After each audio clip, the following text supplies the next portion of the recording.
जय हिंद फ्रेंड्स, मैं doctor George Samuel, doctor Gloria memorial hospital Laksar district Haridwar से। आज मैं आपको एक बर्निंग टॉपिक लू लगना मतलब हीट स्ट्रोक के बारे में बताना चाह रहा हूँ, जो इस समय आप सबके लिए जानना बहुत ज़रूरी है। तो हीट स्ट्रोक हम लोग किस लेवल पे कहते हैं कि हीट स्ट्रोक हुआ है। देखिए, आजकल हमारा जो टेम्परेचर है वो 50 प्लस जाना है और कुछ क्षेत्रों में तो 52, 53 भी जा चुका है। तो जिसके लिए हमें प्रिकॉशन लेने की बहुत आवश्यकता है। मैं हमेशा कहता हूँ precaution is better than cure. तो प्रिकॉशन में से पहले मैं आपको सिम्टम्स बताऊंगा कि सिम्टम्स क्या क्या होते हैं हीट स्ट्रोक के।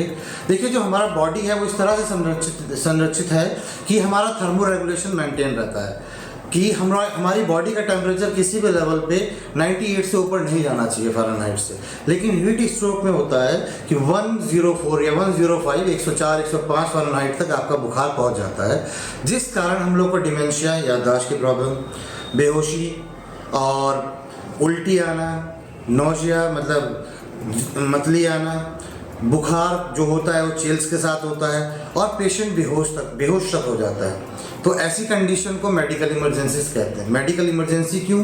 क्योंकि अगर पेशेंट बेहोश होगा तो आप उसे ओरल मेडिसिन नहीं दे सकते। उसके लिए हमें फ्लूइड से मेंटेन करना पड़ेगा और उसके लिए आप तुरंत से तुरंत किसी क्वालिफाइड डॉक्टर या अपने नज़दीकी स्वास्थ्य केंद्र जाएं ताकि पेशेंट की जान बचाई जा सके। क्यों? और आप कैसे जज कर सकते हैं? अगर आप किसी रास्ते पे हैं, आप पेशेंट को देख रहे हैं, पेशेंट डिस्कम्फर्ट फील कर रहा है, तो आप उसके लिए क्या कर सकते हैं? आप उसे टच करके देखिए। अगर फीवर उसको आपको हाई लग रहा है तो आप उसको ठंडा कपड़ा उसके सर पे डाल सकते हैं।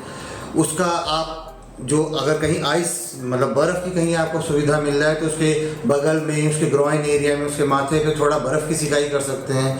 ठंडे पानी से उसके सर माथे पे डाल सकते हैं और उसको धूप से हटा किसी छाँव वाली जगह पे ला सकते हैं। कूलर, एसी की व्यवस्था हो जाए तो उसे वहाँ पे ला सकते हैं। और अगर वो होश में है तो उसे ओरल फूड हम दे सकते हैं, जूस इत्यादि।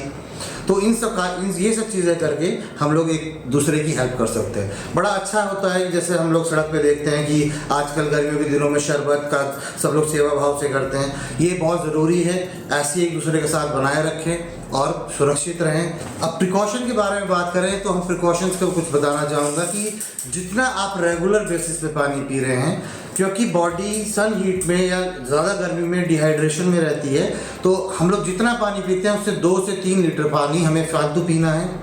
हम घर से निकलें तो अच्छे से हाइड्रेटेड होकर निकलें। आप पैदल चल रहे हैं तो एटलीस्ट अम्ब्रेला लें, मतलब छतरी लेके निकलें। बच्चों को गाड़ी में बिल्कुल ना छोड़ें, क्योंकि 10 मिनट के अंदर गाड़ी एकदम गर्म हो जाती है, बच्चा डिहाइड्रेशन में पहुंच जाएगा।